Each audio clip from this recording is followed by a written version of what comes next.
আল্লাহর জ্ঞানী মানুষরা সমুদ্রের মতো হয়, তাদের ভিতরে অনেক জ্ঞান থাকে, কিন্তু তারপরেও তারা শান্ত থাকে, বিনয়ী থাকে। আর যাদের ভিতরে সম্পদ কম তাদের লাফালাফি বেশি। কথা বুঝতে পারছেন? সাগর এত শক্তিশালী হওয়া সত্ত্বেও আপনি তার সামনে গিয়ে দাঁড়ালে সে আপনার পা ধুয়ে দেয়।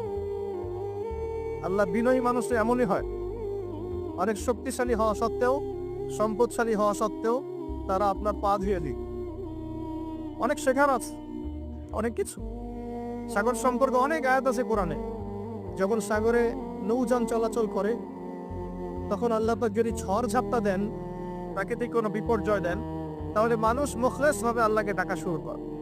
যখন সে সেখান থেকে উদ্ধার পায়, আল্লাহ পাক উদ্ধার করে দেন, বিপদ থেকে বাঁচিয়ে দেন, আবার সে আল্লাহর সাথে শিরক করা শুরু করে। এই আয়াতগুলো সূরা ইউনূসের মধ্যে আছে। তো আমরা চেষ্টা করব সাগরের মতো সম্পদশালী হওয়ার জন্য।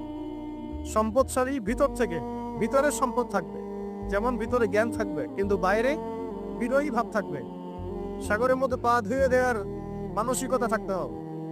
এবং যখন সে আল্লাহর হুকুমে গর্জন প্রদান করা শুরু করে, তখন কিন্তু সামন পিছন সব ভাসিয়ে নিয়ে চলে। তাই নরমালি শান্ত থাকতে হবে, যখন আল্লাহর হুকুম আসবে তখন ছাপিয়েও পড়তে হবে।